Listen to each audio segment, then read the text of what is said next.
बहुत साल पहले एक घने जंगल में खरगोश और कछुए की दौड़ की कहानी मशहूर थी। खरगोश अपनी तेज रफ्तारी और कछुआ अपनी सुस्त रफ्तारी के लिए जाने जाते थे। खरगोश हमेशा कछुए का मजाक उड़ाता और कहता, कछुआ भाई, तुम्हें दौड़ना नहीं आता, तुम बहुत सुस्त हो।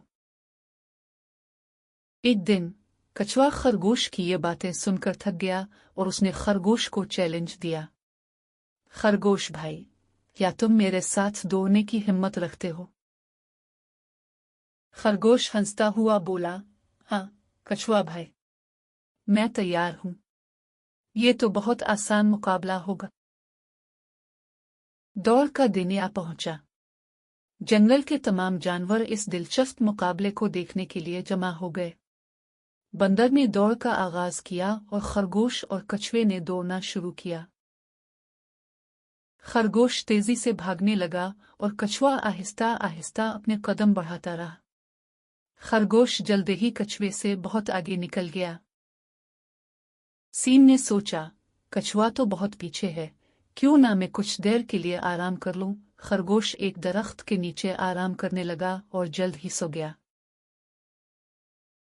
कछुआ आहिस्ता आहिस्ता मगर मुसलसल चलता रहा। वो खरगोश के पास से गुजरा जो कि गहरी नींद में था। कछुआ अपनी मंजिल की तरफ बढ़ता रहा। जब खरगोश की आंख खुली तो वो घबरा गया। इसने देखा कि कछुआ तकरीबन फिनिश लाइन तक पहुंच चुका है।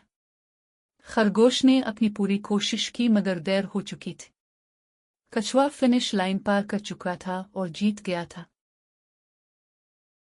जंगल के तमाम जानवर कछुए की साबित कदमी और मेहनत पर हैरान रह गए। सबने कछुए की तारीफ की और खरगोश को यह सबक मिला कि गुरूर और खुद पसंदी से कुछ हासिल नहीं होता। साबित कदमी और मेहनत हमेशा कामयाबी की कुंजी होती है। नतीजा, इस कहानी से हमें यह सबक मिलता है कि मुस्तकिल मेहनत और अज़्म हौसला किसी भी मुश्किल को आसान बना सकता है। तेज़ रफ्तारी और गुरूर के मुकाबले में मुस्तकिल मिजाजी और सब्र हमेशा जीत जाते हैं।